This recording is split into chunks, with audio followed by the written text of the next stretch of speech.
Jeff Howard here at Kiteboarding.com. We're here with the Hulk and a nice model of a kite on a stick. Now these are the way that I always like to instruct somebody on how to jump, how to do the correct jump, and the progression of getting into your jump. So what I want to show you is how you build up energy and different forms of energy you build up while you're kiting along. There are two different forms of energy that you have. One will be the energy you build up in your board.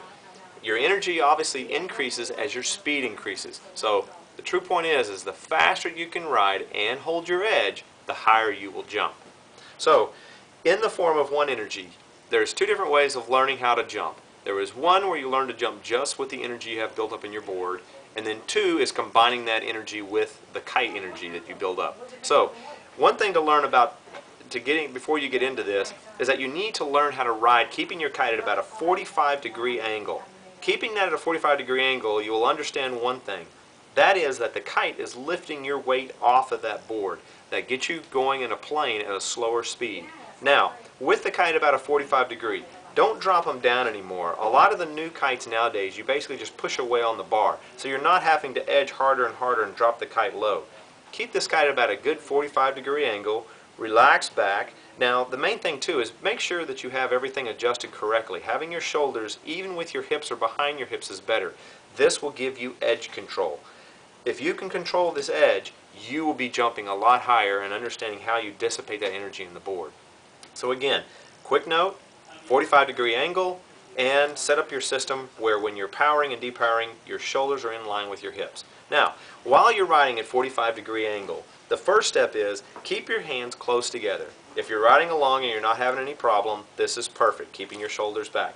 Now, the first form is keep your hands close together, leave your kite at 45, do not turn it, and edge away with the board. Now, this energy you have built up in your board will pull and give you a good pop, and then you will land back down. Again, don't do anything with the kite. Leave the kite at the 45-degree angle. So again, learn to come along, maybe turn against a wave, turn away from it, build up your energy, and that'll pop you up, and you'll have a nice float down. So keep playing with that until you get it perfectly going. Now, a big rule here that will help you in your landing of your jumps is when you jump, you want your shoulders in line with the direction of which you're flying.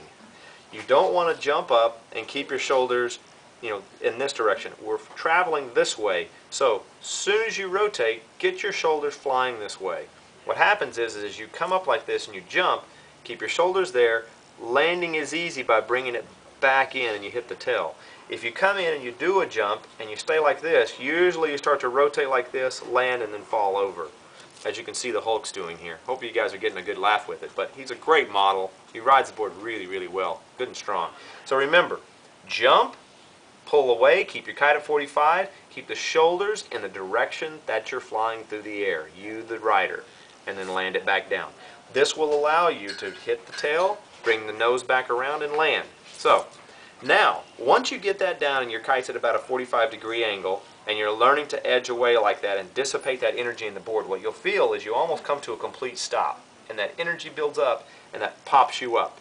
You're not even turning the kite yet. Now, once you get that and you learn all that, take your time, keep the kite at 45 degrees. Now we want to start combining that with the kite. Now to do it correctly, this is what many of you probably have done. You're riding along like this, you turn the kite away, and then you don't turn the board, you do a little bit and it pops you up and you travel downwind a ton. And then usually the kite overflies you because you're flying to it. What you want to do is you want to dissipate the energy in both forms, the board and the kite. That's going to get your overall height in your jump. So now, let's ride along. You don't have to be going too fast. Learn to dissipate, do a little jump, pull the kite a little bit back, and then pull it forward. This you will get a pendulum effect and you'll begin to float under it.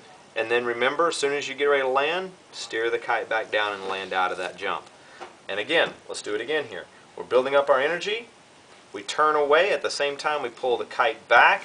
It changes its direction, and that gives you a pop, getting the kite overhead. Before you land, turn and drop it back down. But again, don't forget about your shoulders. When you turn and you pull your kite back, keep those shoulders in the direction you're flying. It's easy to pull it back in. So, practice that, and you will be amazed at how high you can jump. Now the higher the jump is, the faster you ride. It is not the bigger the kite that you fly.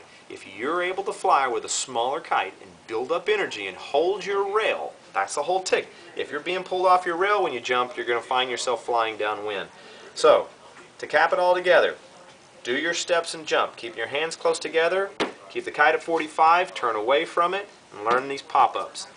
Then, your next phase is learning doing that same pop-up but turning the kite back, and then that'll pendulum you under. That gets the float, and that's where you see the guys come down, the guys, the pros that really know how to do it. They come down and just touch the water, tap down. It's flying that kite. The higher you get, the more you will have to fly that kite to keep it overhead and bring it back down right as you land. Anyway, Jeff Howard here with the Hulk and my little model, and hopefully that'll get you out on the water. If you have any questions, please send us some email or let us know how we can help you out. Jeff Howard here at Kiteboarding.com, and that's what you need to do to get jumping higher.